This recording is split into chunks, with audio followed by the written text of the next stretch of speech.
I am आशा सैनी। आज हम पढ़ेंगे inverse of A matrix. Last video में हमने पढ़ लिया था कि एडजॉइंट क्या होता है और एडजॉइंट की हम कुछ प्रॉपर्टी की थी।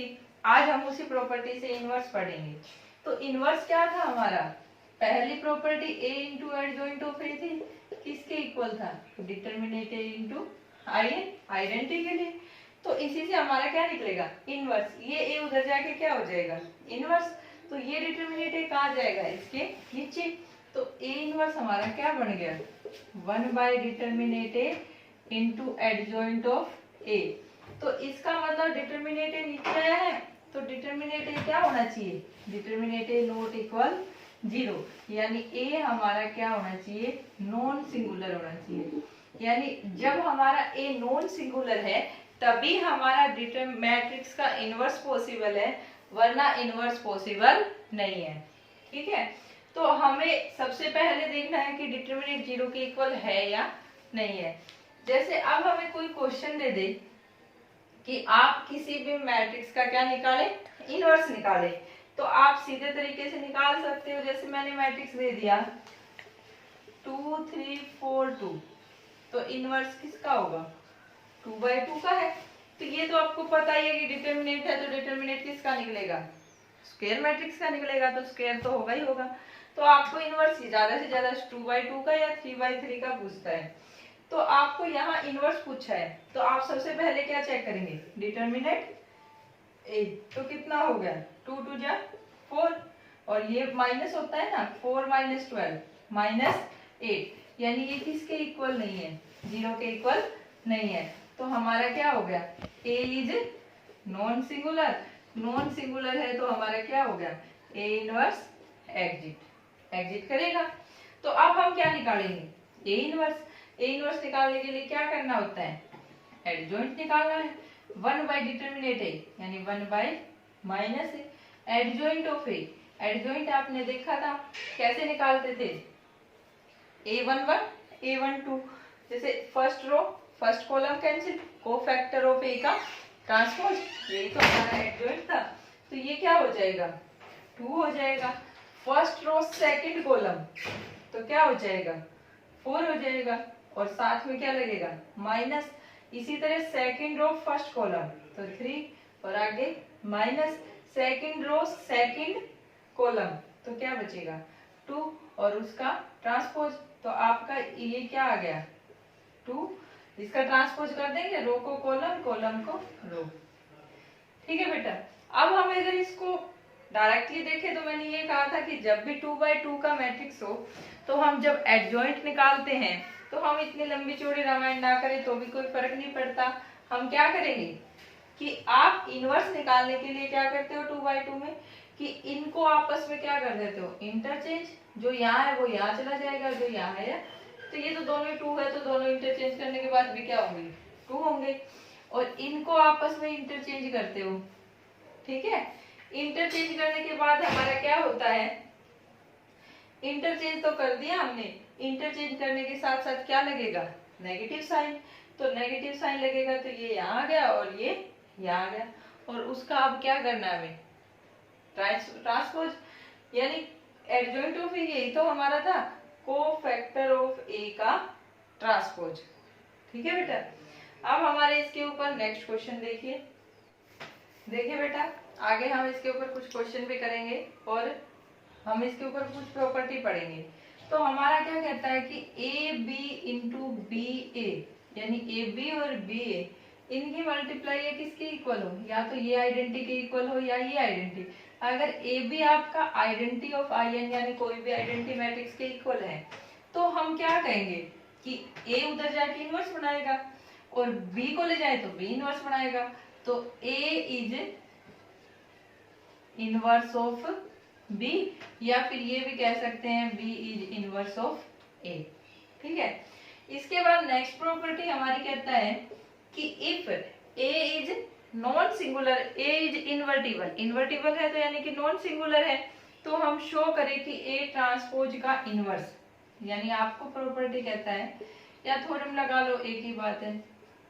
If A is invertible, invertible है तो क्या हो गया कि ए इज नॉन सिंगुलर है।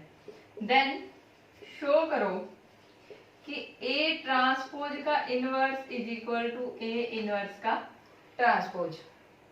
ठीक है, आपको ये शो करना है। आपको कह दिया ना कि ए आपका क्या है, इन्वर्टिबल है। इन्वर्टिबल है तो इसका मतलब कि डिटर्मिनेट ए आपका क्या है, नॉट इक्वल 0 है, यानी ए इज नॉन सिंगुलर आपका। अगर डिटर्मिनेट ए नॉट इक्वल 0 है, हमने डिटर्मिनेट की प्रॉपर्टी में पढ़ा था कि रो को कॉलम में चेंज कर दे और कॉलम को रो में चेंज कर दे, तब भी डिटर्मिनेट क्या होता है, इक्वल होता है। यानी डिटर्मिनेट ए किसके इक्वल होता है, डिटर्मिनेट ए ट्रांसपोज के। जब ये नॉट इक्वल 0 तो ये भी नॉट इक्वल 0। ठीक है, अब हमें ये प्रूव करना है। इसके लिए हम क्या करेंगे, हमें पता है a इंटू ए इनवर्स किसके इक्वल होगा, आइडेंटिटी के इक्वल होगा। या फिर ये लिख दूं a इनवर्स इंटू ए भी किसके इक्वल होगा, चाहे a को a इनवर्स से करो या a इनवर्स को a से मल्टीप्लाई करो, किसके इक्वल आएगा, आइडेंटिटी आएगा। अब जब ये आइडेंटिटी आएगा तो अगर मैं इन दोनों कंडीशन को लूं कि मैं a इनवर्स को a इनवर्स इंटू a लिख सकती हूँ। अब मैं कहती हूँ टेकिंग ट्रांसपोज बोथ साइड, क्या ले रही हूँ दोनों side, transpose a into A inverse is का ट्रांसपोज, इधर भी क्या ले रही हूँ, ट्रांसपोज। जब ट्रांसपोज लेंगे तो हमारा क्या होता है, ए बी का ट्रांसपोज क्या होता है, B transpose into A transpose. ये प्रॉपर्टी थी हमारी। अब हम इसी का यूज कर दें तो हम ये लिख सकते हैं ए इनवर्स का ट्रांसपोज इंटू ए ट्रांसपोज, और यहाँ क्या लिख सकते हैं, A transpose into A inverse का ट्रांसपोज। ठीक है, अब ये देखिए, या फिर मैं इसको ये दोनों किसके इक्वल थे, आइडेंटिटी के, और आइडेंटिटी का ट्रांसपोज करो तब भी क्या आएगा, आइडेंटिटी ही आएगा। ठीक है, अब मैं ये कह सकती हूँ अगर मैं इसको इधर लेके जाऊं तो ये क्या हो गया, ए ट्रांसपोज का इनवर्स हो जाएगा। तो ये ए ट्रांसपोज का, ये देखिए ये ट्रांसपोज उधर जाएगा तो क्या हो जाएगा, ए ट्रांसपोज का इनवर्स किसके इक्वल बच गया, ए इनवर्स का ट्रांसपोज। यही तो हमें प्रूव करना था कि ए ट्रांसपोज का इनवर्स किसके इक्वल होगा, ए इनवर्स का ट्रांसपोज। इसके ऊपर हमारी एक और प्रॉपर्टी बनती है कि if A is non singular matrix, यानी कि इन्वर्टिबल है, तो आपको शो करना होता है कि डिटर्मिनेट ऑफ ए का inverse is equal to A inverse का डिटर्मिनेट। यानी ए डिटर्मिनेट ए का इनवर्स निकालो या ए इनवर्स निकाल के उसका डिटर्मिनेट निकालो, दोनों एक ही बात होंगी। तो इस थ्योरम को हम करते हैं, देखिए आगे। देखिए स्टूडेंट, नेक्स्ट थ्योरम देखिए, आपको कहता है कि if A is non singular prove that determinate of A inverse का डिटर्मिनेट इज डिटर्मिनेट ए का इनवर्स। आपको ये प्रूव करना है, तो हम क्या करेंगे, इसके लिए हमें ये पता है कि भाई नॉन सिंगुलर है, तो हमें ये पता चलेगा डिटर्मिनेट ए क्या है, नॉट इक्वल 0 के इक्वल है। अब हमें पता है कि a इंटू ए इनवर्स किसके इक्वल होता है, आइडेंटिटी के इक्वल होता है, यानी जिस भी ऑर्डर का ये मैट्रिक्स हो उसी ऑर्डर की आइडेंटिटी। अब देखिए a इंटू ए इनवर्स अगर आपका आइडेंटिटी मैट्रिक्स के इक्वल है, हमें तो a इनवर्स का क्या चाहिए, डिटर्मिनेट। तो हम क्या कर दें, taking determinate both side, both side हम क्या लेते हैं, डिटर्मिनेट लेंगे तो क्या हो जाएगा, a इंटू ए इनवर्स का डिटर्मिनेट आइडेंटिटी का डिटर्मिनेट। अब हमारे पास प्रॉपर्टी थी डिटर्मिनेट ऑफ ए बी क्या होता है, determinate A into determinate B, यानी डिटर्मिनेट ए और डिटर्मिनेट ऑफ ए इनवर्स, और आइडेंटिटी का डिटर्मिनेट क्या होगा, 1 होगा।